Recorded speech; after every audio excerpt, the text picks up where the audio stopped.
मंडला मध्य प्रदेश से खबर।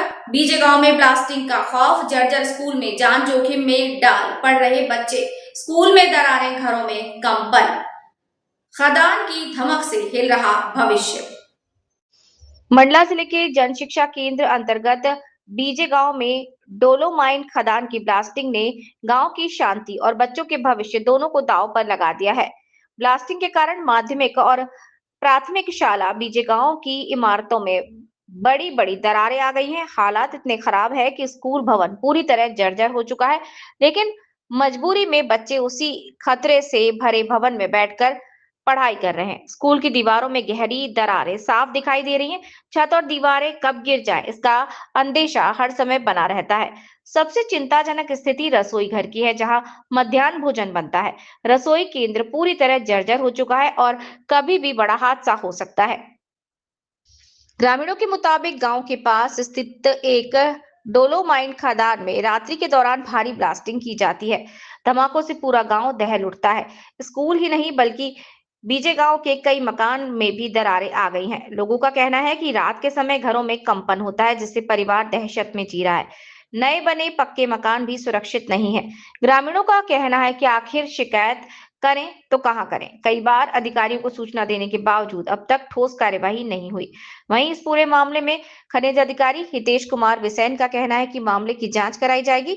यदि नियमों के विरुद्ध ब्लास्टिंग पाई जाती है या गांव को नुकसान हो रहा है तो निश्चित रूप से कार्यवाही की जाएगी। डर नहीं लगता इतने जर्जर भवन में पढ़ाई कर रहे हैं? सर, डर बहुत लगता है। कब किसी भी समय में कुछ भी हो सकता है, ये किसी को नहीं पता। सर, हमारी मजबूरी है पढ़ाई करने की। हमें जहाँ भी बैठाया जाएगा हम वहीं बैठेंगे। हमारे सर जहाँ भी हमें ले जाकर पढ़ाएंगे हम वहीं पढ़ाई करेंगे। इस वाले ठेकेदार ब्लास्टिंग करा रहा है कि कार दरार आ रही है, नदी अलग, हमारे पूरे खेतन के नाश हो रही हुई। तो बताइए अब समस्या का बताऊं। वही है, बड़े बड़े पत्थर आते हैं और बच्चे जाते हैं, डर लगता है। और फसल नहीं होगा बिल्कुल, वो क्या कहते हैं, सादा ही सादा हुई है। आज एक भी फसल नहीं, पूरा फसल में बैठ गई 10 कुड़े के खेत में। किस तरह की कार्रवाई होना चाहिए ऐसे ठेकेदार के ऊपर? अब मैं क्या बताऊं कौन तरीका के, यहाँ तो जनता कोई बोल ही नहीं रहे हैं। एक दो बोलेंगे तो बुरा ही आएगा। ये जो शिकायत आपने बताई है ये आपके द्वारा में संज्ञान में लाई गई है। इसको हम टीम भेज करके देखेंगे कि क्या स्थिति है वहाँ पे। सर, किस तरीके से पूरा भवन उनके स्कूल का जर्जर हुआ है और इसमें किस तरह की कार्यवाही आगे बढ़ती है अगर मौजूदा स्थल में जैसे इस तरह की स्थिति पाई जाती है? ये देखना पड़ेगा कि किन कारणों से हुआ है। यदि खनन से कोई प्रभावित क्षेत्र अगर हुआ तो उस पर नियमानुसार कार्रवाई की जाएंगी।